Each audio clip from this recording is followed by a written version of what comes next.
যদি আপনার মূল বিষয় ঠিক থাকে তাহলে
পরবর্তীতে অবস্থা খুবই খারাপ।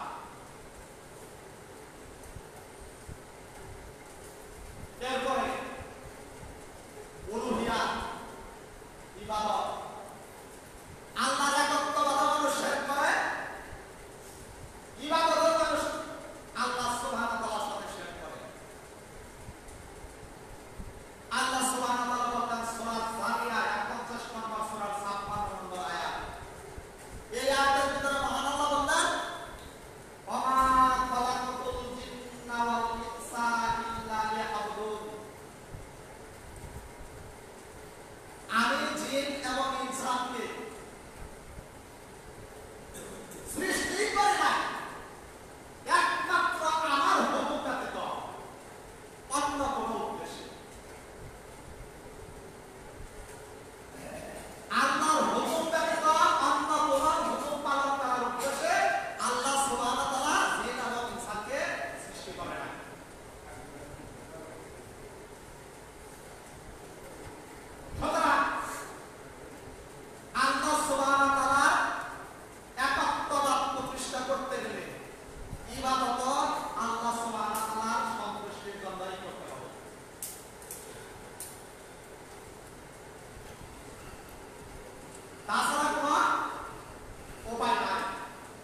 খাদ্দাব রাদিয়াল্লাহু তাআলা আনহু বললেন, হে খাদ্দাব শোনো, তোমাদের উপরে তো এখনো পর্যন্ত কিছুই নেমে আসেনি। তোমাদের পূর্ববর্তীদের অবস্থা কি হয়েছিল তোমরা জানো? তোমাদের পূর্ববর্তীদের অবস্থা এমন হয়েছিল যে এই আল্লাহর হুকুম পালন করার কারণে তাদেরকে লোহার করাত দিয়ে দ্বিখণ্ডিত করা হতো। লোহার চিরুনি দিয়ে তাদের দেহের থেকে গোশত আলাদা করা হতো লোহার চিরুনি দিয়ে। তারা চিৎকার দিয়ে বলতো, হে আমাদের রব,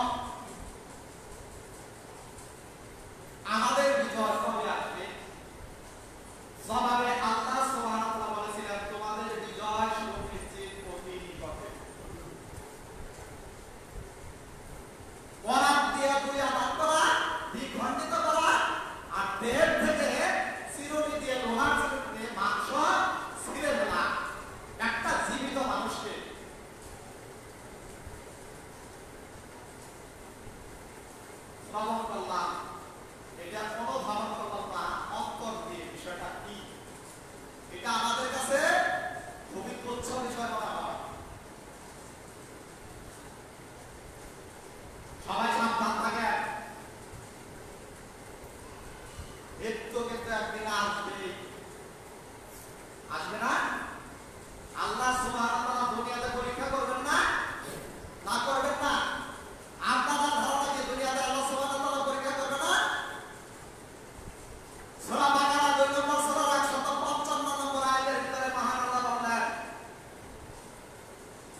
শুনেন নাই মুসা আলাইহিস সালামের কওমের 72 ফেরকা, 72 দল, আর রাসূল সাল্লাল্লাহু আলাইহি ওয়াসাল্লামের 73 দল। একটি দল নাজাতপ্রাপ্ত দল আর 72 দল হলো জাহান্নামী। শুনছেন তো? ব্যাখ্যা বিশ্লেষণ বলে দেব। সূরা আল-আরাফ 6 নম্বর আয়াত 7 নম্বর সূরা। সেদিন আল্লাহ সুবহানাহু ওয়া তাআলা আমাদেরকে প্রশ্ন করবে, তোমাদের কাছে কি প্রেরিতরা উপস্থিত হয়েছিল, নবী রাসূলরা উপস্থিত হয়েছিল? আমাদেরকে প্রশ্ন করবে এবং রাসূল সাল্লাল্লাহু আলাইহি ওয়াসাল্লামদেরকেও প্রশ্ন করবে। আল্লাহ প্রশ্ন করবেন, আমার পয়গাম তাদের কাছে পৌঁছে দিয়েছো কি না? আমরা কিন্তু ঠিকই সাক্ষ্য দেব, আমাদের কাছে পৌঁছেছিল। এরপরে আবার প্রেরিতদেরকে রাসূল সাল্লাল্লাহু আলাইহি ওয়াসাল্লাম থেকে জিজ্ঞাসা করা হবে, তারা আপনাকে কি জবাব দিয়েছে?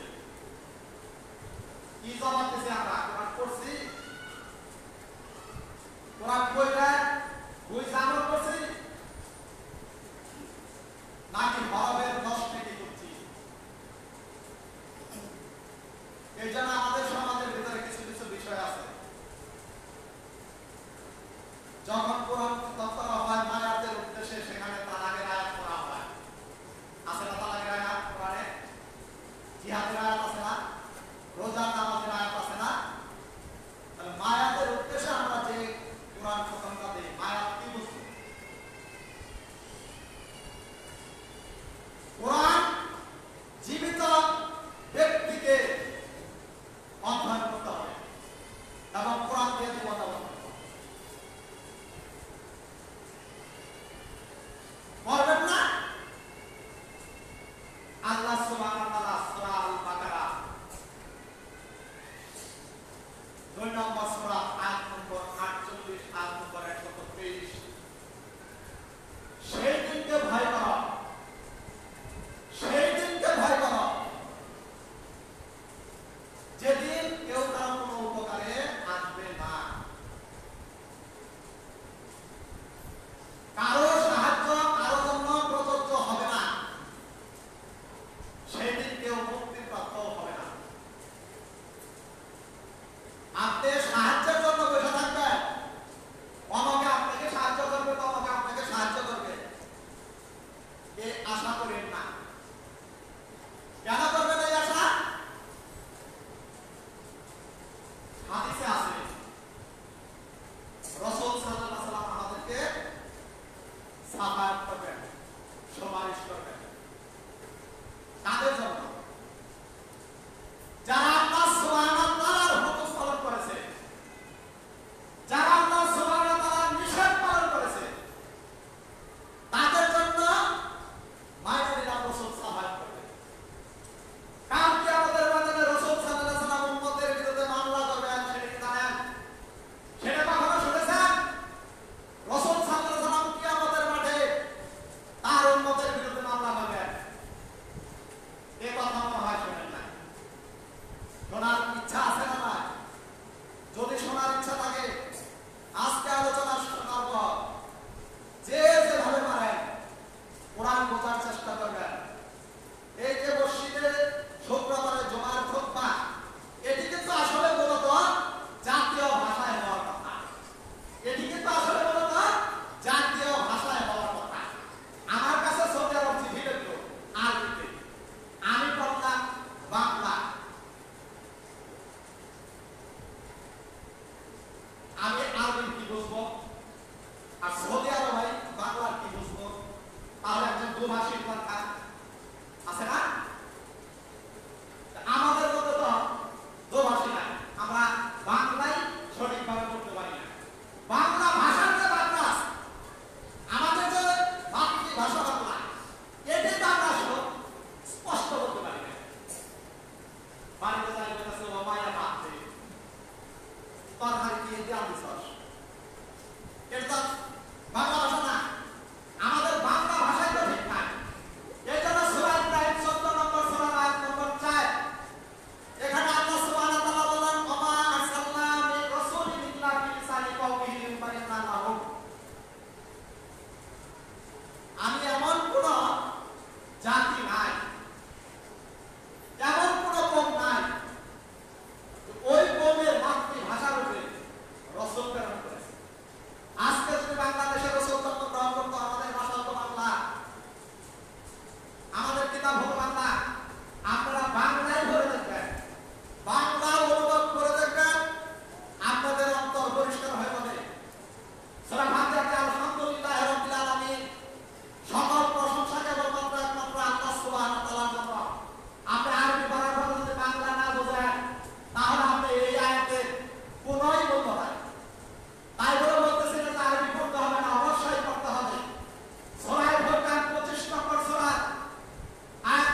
কোথায় বাইরে